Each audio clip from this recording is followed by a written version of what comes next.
if I die young. Bury me in satin, lay me down on a bed of roses, sink me in the river at dawn, send me away with the words of a love song. Oh, oh, oh. Lord, make me a rainbow, shine down on my mother. She'll know I'm safe with you when she stands under my colors. Oh, and life ain't always what we think it ought to be. No, ain't even gray, but she buries her baby. The sharp knife of a short life.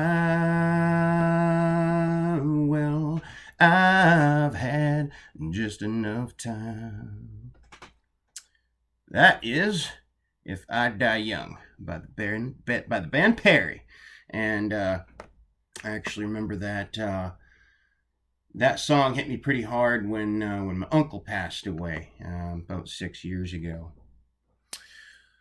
So I just felt like singing. I'm going to talk tonight about the heroic probability.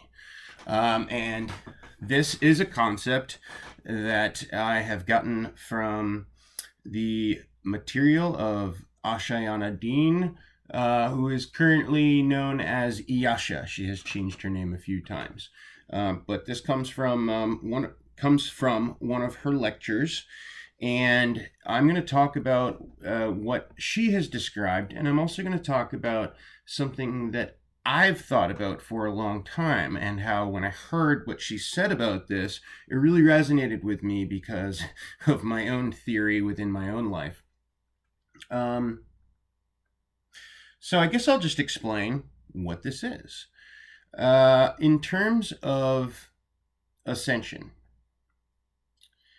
I've talked about, twin flames and activating the DNA strands and, getting up to the 12-strand DNA template. Now, some of you may be, in the indigo line, which may mean that you have potential for more DNA strand activation. Some people have up to a 48 strand DNA template, right? And I think that I might actually be what's called a type 1 indigo, which has 36 up to 36 to 48 potential DNA strand activation, and is also a walk-in soul. So what happens with those people is that the original soul that incarnated, in the body, that was born into the body, has a contract with like a higher level soul that comes from a higher density plane. In the original soul that is born and incarnated into the body, essentially activates the DNA template up to a certain level, where that body is then capable of housing this higher vibrational entity that then comes in and takes over for a particular mission here. And I think that this may have happened to me about 3 years ago. It would have been, within 3 to 5. I think that it was probably 3 years ago, which is why, if you look at my channel, there was a few different things that happened all at once there. The Schumann resonance started spiking. I just got out of the rehab that I've mentioned many, many times, which, was basically working with a lot of high-level soul energy, not in a way that was congruent with my particular path, but in a way that definitely opened my eyes to the potentiality of what could be done. I went, I hadn't ever really had a high degree of contact with my twin flame, and there was some things that happened at that point. We were together, not, we weren't we weren't like boyfriend and girlfriend or anything, but we were spending a lot of time together, and we were communicating, and we at that point started to make a deeper connection right at that time. The other thing that happened is, if you know about Iyasha, she's based out of Sarasota, which is actually not far from me, and there is actually a Stargate there. And I moved there shortly after starting my YouTube channel. And I think that part of what was going on there was that I needed to physically be in that location at that time to receive certain vibrational codes, right? And at the time, I had no idea that that was even going on. But now, looking back and putting all the pieces together, I believe that's what happened. And I've had many people over the last couple of years tell me, just people that just randomly met me, that walk up and be like, "You're a walk-in." And when I first heard that information, it actually really pissed me off. I didn't like it, because I'm like, "What are you saying? Are you saying that I'm not me?" I kind of got like a little bit defensive about it. But as more time has gone on and the more I've understood these things and how the mechanics work, the more it has made sense. And I think it's why I've been able to progress through the veils so quickly, and why I'm able to understand a lot of this like higher level information in terms of the mechanics and quantum physics and all these different things in a relatively short space of time. I've also changed a lot in the last few years. So that's just a little bit of my story. Let me explain, I guess, what the heroic probability is. If you understand string theory and multiple timelines and basically the idea that all potential timelines exist simultaneously, right? One of the things that we are doing is we're becoming multidimensional beings. Well, one of the ways in which that manifests is that there are other versions of you, right? There's other versions of me. There's other parallel systems and parallel timelines where different decisions were made, and there's an entirely different reality that's occurring, and it's all occurring simultaneously, right? And I'm actually going to cover a little bit with SRA in regards to this, because I think that this would be very relevant for a lot of people watching the channel, and it's something that I've thought about. And I actually ran this by a friend who has had similar experiences to me, and we both like had this like aha moment the other day, like, yeah, that sounds right. So basically, you've got all these different parts of yourselves that are in different timelines, essentially, right? They are still you, right? You may not be consciously experiencing them right now, but there's a part of your soul, right, that is, right? And when you move up into the higher density planes, what you're going to do is you're going to pull all of those parts of yourselves back together, right? That's kind of like what we're all doing here. And that's what happens when you move up in the accretion level. The accretion level is it's one step below whichever DNA strand you've activated, and therefore like which of the 12 chakras you are kind of operating from, right? The number of strands that you've activated corresponds to the dimensional plane that you're operating within, right? So that's why we're in density 1, third dimension, right? 2 DNA strands that we can physically see, right? But people that are like awake are at least, did I get that right? Yeah, the accretion level is 1 below. Don't quote me on this. But anyway, when you activate more DNA strands, right, you move up in vibrational frequency and corresponding density, right? So there are multiple iterations of you at this on this density plane, right? Essentially in different time vectors. And this is one of the things that's going on with twin flames, right?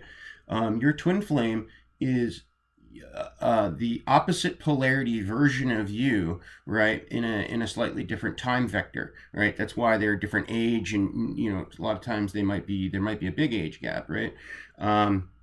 But it's essentially another version of you. But there's also other versions of this physical vessel that you're in right now, right? The one that's like very, very obvious is your shadow, right? And your shadow self will be in the basically like the antiparticle double reality of this Earth plane, this density field, right?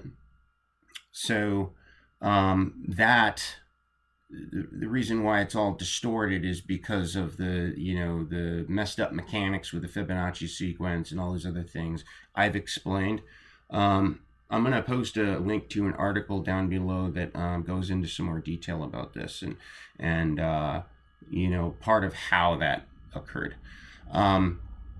But like when we do shadow work, right, one of the things that we're doing is we are pulling those pieces of ourselves that are in like that antiparticle reality into the whole, right? So I have had a theory for a while where, and this is before I knew really about Ascension, but I had this theory where I was like, maybe in your own reality, you don't die. Maybe in your own reality, basically whatever needs to happen will happen so that you continue. And basically miracles or whatever could happen so that within your own frame of reference, right, you continue until the point where you ascend, right? And the reason why I had this thought was because when I was younger, I was a crazy man. That's why I had the nickname Sasquatch, right? Especially when I used to drink and, my shadow self came out. I mean, I used to do so many crazy things. And, I used to use drugs. I used to be a heroin addict. And, I used to wake up passed out on the floor drooling a lot and stuff. I mean, this is a reality. I'm just being honest with you guys. I should have been dead, sometimes I say 1,000 times over, but I would say at least 100 times over. And there's many, many experiences that I've had where, I looked at what happened and I'm like, how the hell did I survive that? It doesn't make any sense. And it really doesn't, and I'm not prepared to tell all those stories right now. But at some point I will. And, if I actually write down my story, I mean, a lot of people have told me to write a book. A lot of people just aren't going to believe it because it's just too crazy. It's just too insane. Just been through way too much and come out the other side still okay. But, I had this theory that, maybe from your own frame, you don't die and you continue until the point where you ascend. But other people may experience, their own reality where you do die. There may be another reality on this density plane where I have died. In fact, if we're gonna, if this theory is true in terms of, parallel worlds, it would have to be the case, right? So, the heroic probability is the one timeline out of all the different potential timelines in which you activate the DNA strands and you pull all those pieces together. So it's the one version of you that is able to do the Ascension protocol correctly and pull all of those pieces together, right? In which case you would also end up, basically uniting with your twin flame and, moving up into the next density level, right? And it's, I had some points I was going to make and I'm kind of blanking out right now. But this is like I said, something that Yasha speaks about. And I at this point, I fully believe it to be the case. And I've mentioned, I mentioned in the last video that I made that when your station of consciousness gets up to a certain point, you truly do become multidimensional. So at that point, you will actually be consciously aware of all of the different versions of yourself in all of these different realities, and you will be able to consciously move in and out of them at will. And in terms of the SRA stuff, right? I've racked my brain trying to figure out did I actually experience these things or not, right? And it's it seems to depend on where I'm at in consciousness, right? If I'm in a dark place and I'm going through like a purge, and I'm purging out lower vibrational emotions, and I'm in, if I'm depressed at all or anything like that, it feels very much like, yes, this, in this reality, I did go through that, and that that it did happen, and I was abused and all these other things, right? But then when I pull myself up out of that, I start thinking in the opposite terms. It's like, maybe it doesn't feel right, but maybe it's both, is what I'm saying. So what I'm saying is that as you begin to become multidimensional, as you begin to pull all these pieces of yourself together, you're going to experience those other timeline memories, right? And they're going to appear to you as memories, and they might show up in dreams, and it might show up in all kinds of different manifestations, right? But that doesn't mean that it necessarily happened within this particular timeline that you're living in.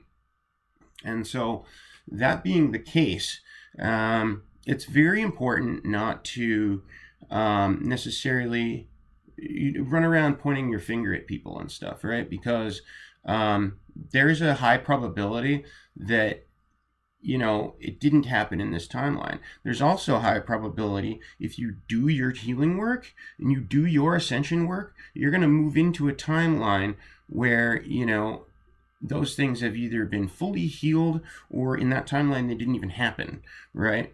And I do fully believe that that's possible, and so it's really important to get out of a victim mindset with these things, to do your healing work, to increase your vibration, right? So that you can move into those higher timelines. Hanging on to these things and keeping yourself in those low vibrational emotions and keeping yourself in fear is really, really counterproductive, right? And it will manifest in your reality field experiences that reflect those things, right? While you're still in that energy, while you've still not healed that trauma, and you will continue to relive those experiences until you clear the energy. And that's a big part of what Heilkunst homeopathy addresses, right? One of the things that happens with Heilkunst when you take the emotional remedies and you go into those lower vibrations is sometimes you get what's called a currents.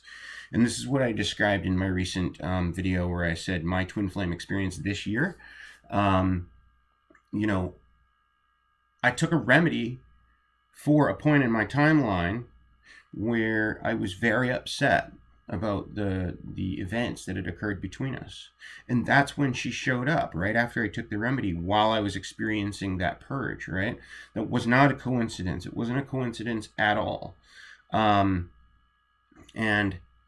until that energy is cleared completely, I may re-experience those things. And this is one of the things that happens in a twin dynamic, right? Is that you will go through these phases where you separate, the runner runs and the chaser chases, or whatever the hell happens, right? When you come together, if you haven't cleared that stuff, it's all going to come to the surface, like it did with me back in March. And it's going to be it's going to be an alchemical fire that you're going to have to walk through, right? But as you progress, those energies will clear, especially if you're consciously doing the work. And, eventually you do get to a point where you've cleared all of that, and all those triggers and all the shadow issues and all that stuff is gone, right? But it's a process. And, it comes around in cycles, and it does not happen overnight within this linear time vector. And you have to be willing to do the work, and you have to be willing to accept that it's going to take some time. So, yeah. I just want to mention real briefly, what we are seeing right now projected out into the reality field is a reflection of the unconscious shadow issues and fears of humanity, of the collective, right? What we're seeing in terms of the lockdown and all of these things, right? It is all a reflection of what's buried in the unconscious and what's buried in the subconscious, right? And all of these things need to be purged. And the more that we consciously do the work and anchor in the higher vibrations, the less we're going to see manifested in the physical, right? the more conscious we become, and the more that we are able to look at these things and address them without them having to show up and be right in our faces, the less we're going to have stuff show up and be right in our faces, right? It's going to manifest in the physical reality field if we don't deal with it. If we deal with it collectively, then we won't have to go through the experience of having it pop up in the physical and having to re-experience it, right? What we're having happen right now is we are re-experiencing what has happened before on this planet. It's happened many times. We're re-experiencing like what happened with the fall of Atlantis, right, in 9558 BC. And that's why a lot of people, when they listen to Sethikus Boza on Black Earth Productions did a dissertation, and I'm going to post a link here. I'll post it down in the description box as well if you want to finish this video, called the Betrayal of Thoth and the Rise of ASAR. And I would highly recommend that you go listen to it.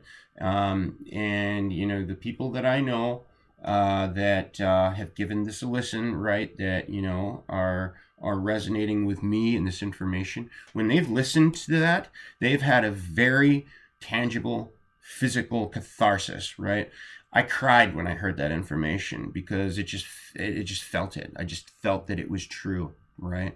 And it's like I started to unlock some genetic memory with that, right? And all of this got stored in our DNA templates, right? This got passed down through the ancestral lines, right? All the trauma that our ancestors have been through, it's all in our genetic templates, right? We've got to process out all of this. And this is a huge part of what twin flames are doing, right? I've explained this many times. Other people have explained this many times, right? We have taken on, through morphogenetic resonance, you could say karma of our ancestral line, right? Which is why you're going to see that, if you're really honest with yourself and you're someone who's on a twin flame journey, if you look at your family and you look at all the issues that they all have, you will see that you have taken on all of those to a greater or lesser degree, but you will be a vibrational match to all of those issues when you first start out on this journey. And you're going to have to personally process out all of that, right? And this gets into the Keylontic sciences and DNA fire letter codes, the soul code, blood code, the codexes, and all kinds of stuff, right? It's complex, and when you first start getting into this information, it very likely, I don't think there's any way it could not be over your head, because when I look at this information, I've been digging into this stuff for quite a while, and a lot of it's still more than I can consciously process. What you gotta understand though is if you read all this stuff, right, first of all, this stuff is already in your genetic template, right? It's already in the Akashic record. You have access to all of it. It's showing up in physical reality, right? So that you can consciously look at it, right? But it's already within you. Everything is within you, right? We're in a process of remembrance right now. But when you look at that stuff, right, your subconscious is going to absorb it all, and your subconscious already knows what all of it means, right? Then what we do is we go through the process of consciously being able to, really, understand it, right? And so even if you don't understand it, if you read the stuff, read it once or twice, go about your journey, right? Do what you're going to do. Things will start to fall in line and make sense. Occult knowledge is taught through correlative thinking, right? That's why, when you look at a symbol, when, you're at one level, it might mean, one or two little things to you, right? And you look at that same symbol 5 years later, and you're going to see it from like 20 different perspectives, and it's going to have all kinds of different meanings, right? Same thing with etymology and words, right? You get into, the babble and the wordplay and all of these things, right? How it's being used to program your subconscious and all these things, right? We're bringing the darkness to light. We haven't understood all of this information for a very long time. We haven't been resonating with it, but now we're starting to. And so, You know, I would recommend that you go and read this stuff yourself, even if you don't get it, you know, because that's how learning, you know, is. You know, when you are introduced to any topic, you know, you're not going to get it the first time around. And it's just like the first time you learned algebra or calculus, right? The first time they showed you the equation, you're like looking at it like, I'm never going to get this, right? You know, but eventually with practice, you will, you know. And the more that you learn to flex your brain muscle, you know, the more you do this stuff, the more you read that, you know, the more you do the exercises, you know, the better you're going to get at it. And it's that way with everything. The other thing, too, is that our inherent intelligence level is orders of magnitude higher than where we've been at. We've been suppressed in like just about every way possible, right? With all the, you know, the poison in the food and the water and the EMF and, you know, the things that happen to us when we're born, you know, all these things, the umbilical cord being cut too soon, you know, boys being circumcised, all of these things, right, contribute to us having a much lower intelligence level and ability to comprehend and remember all of these things, right? But the more healing work that you do, right, and the higher you raise your vibration, you can get it all back. You can heal all of it. You can bring yourself to the point where humanity could have been to begin with, right? And that's part of the process that we're doing. So, you know, that's one of the reasons why I have a big issue with this, you know, the chips that they're trying to put in people's heads, like Elon Musk and stuff, right? Because we don't need that. We are fully capable of operating at that level and to a much higher level than those will ever be capable of using our, you know, using our original 12-strand DNA template, right? If you do the activations and you do the work and you do the healing, right, and you do all these things and you keep progressing, you will get to a level that will put anybody operating within that paradigm to shame. And it is the truth. It may not seem like it right now, right? But you have the most powerful quantum computing device in the universe right in between your ears. We just got to learn how to use it. So I'm be done. Thanks for watching and have a good night, everybody. If you enjoyed this video, please hit the like button down below and click the icon to your left to subscribe. New content every week about spirituality and addiction from myself, Joe Fortin. Thank you very much for watching. We'll see you next time.